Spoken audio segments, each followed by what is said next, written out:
Sisilyuhan na ni Kai Sotto ang kanyang Japan B-League stint ngayong May 4 and 5, ang last game ng Yokohama B Crusaders. Ito na ang penultimate game ni Kai sa Japan B-League and expect Kai to end with a bang. At pagkatapos sisilyuhan ni Kai ngayong May 5 ang kanyang last game sa Yokohama B Crusaders, ay ito na ang magiging hudyat sa susunod na kabanata ng kanyang basketball career. Ang tanong, saan kaya maglalaro si Kai Sotto after niya tapusin ang kanyang stint sa Yokohama B Crusaders? Well, siguradong ang gusto ni Kai at ng kanyang mga handlers ay ang maglalaro na siya sa NBA next season. That is everybody's knowledge naman na sa NBA talaga ang gusto ni Kai, at sa improvement na pinakita niya ngayon sa Japan ay hindi malayong next season ay sa NBA na siya maglalaro. Kung purely skills lang ang pag-uusapan, ay hands down, isa ng NBA ready si Kai, at ang kanyang katawan ay lumalaki na at bumibigat na rin ang kanyang timbang at 248 pounds. At sa ganitong timbang ay hindi na masyadong dihado si Kai sa laki ng katawan at pwede na niyang patumbahin ang mga NBA big men.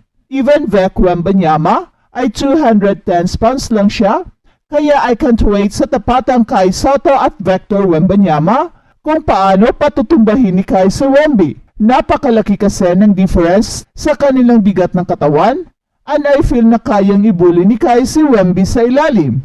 38 pounds kasi ang difference, kaya I'm pretty sure na kayang patumbahin ni Kai si Wemby literally. Ang lakas ng katawan kasi ang binibigyan ng focus ngayon sa kampo ni Kai, and true enough, lumalaki na talaga si Kai, at kahit pa na bumibigat na siya, ay hindi naman naapektuhan ang kanyang speed at quickness. Sinubukan na ni Kai ang kanyang newfound strength sa Japan, and he is very impressive, kaya hindi na ako makapag-antay sa NBA Summer League kung paano siya mag-dominate against NBA level talent. At sa kumpiyansa na pinapakita ngayon ni Kai sa Japan B-League, ay siguradong ito ang magbibigay sa kanya ng malaking edge pagdating ng NBA Summer League. Hindi na kasi bago ni Kai ang mataas na level ng competition, dahil day in and day out ay ang mga nakakatapat niya sa Japan ay ang mga best players ng kabilang team na lahat mga world imports na meron pang NBA experience. Kaya sigurado tayo na hindi matitinag si Kai sa competition sa NBA. At sa 2 beses na nakapaglaro si Kai against NBA competitions, ay very impressive naman ang kanyang pinakita. Kaya very consistent tayo dito sa ating paniniwala na makapaglaro na si Kai sa NBA next season, at sa ngayon ay meron ng lakas ang kanyang katawan na pwedeng makipagbanggaan against Vek Wembanyama. Pero ang tanong, kailan pupuntang US si Kai Sotto? Well, according sa ating reliable source, ay uuwi muna siya dito sa Pilipinas at dito magsi-celebrate ng kanyang 22nd birthday with his family. Besides, malayo pa naman ang NBA Summer League at wala pang practice ang Gilas, kaya siguro magbakasyon muna si Kai sa Pilipinas, and at the same time ay patuloy ang kanyang mga workouts sa pagpapalaki ng kanyang katawan at tuloy rin ang pag-refine sa kanyang skills. Napakalapit nang matutupad ni Kai ang kanyang pangarap na makapaglaro sa NBA. And the main reason for that ay ang kanyang improved play sa Yokohama B Crusaders. Very evident kasi ang kanyang development, at dahil diyan ay mas lumalaki ngayon ang possibility na makakuha na si Kai ng isang NBA contract. It doesn't matter kung anong klaseng kontrata pa yan, ang importante ay matupad ang ultimate dream ni Kai na pangarap rin ng buong sambayan ng Pilipino.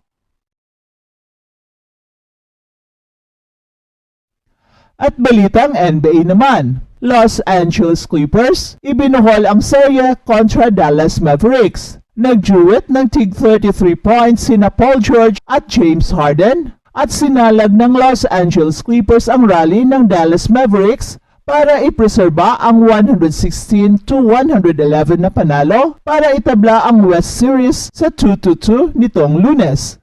Wala sa lineup si Kawhi Leonard dahil sa kanyang knee injury, at 2 of 2 sina Paul George at James Harden. Napakawalan ng Los Angeles Clippers ang 31 points lead sa Game 4, pero naging mas steady sina Paul George at James Harden sa dulo. Pinaghatian ng Clippers at ng Mavericks ang tig-2 laro sa kani-kanilang home court at balik sa Los Angeles ang Game 5 ngayong Webes. We knew they could make a run, but also, we didn't think we'd come into this building and be 31 points either. So I told our team, just get to win. However, you've got to get it. Yan naman ang sabi ng Los Angeles Clippers coach na si Tyronn Lue. Minaningo ni Kyrie Irving ang balikwas ng Dallas Mavericks at umiscore ng 40 points kabilang ang isang acrobatic layup para agawin ang lead sa 105-104 sa mahigit 2 minutes na lang ang natitira sa laro. Tumapos naman si Luka Doncic ng 29 points, 10 rebounds at 10 assists para kompletohin ang pang-apat niyang career playoff triple-double at lahat ng ito ay kontra Clippers.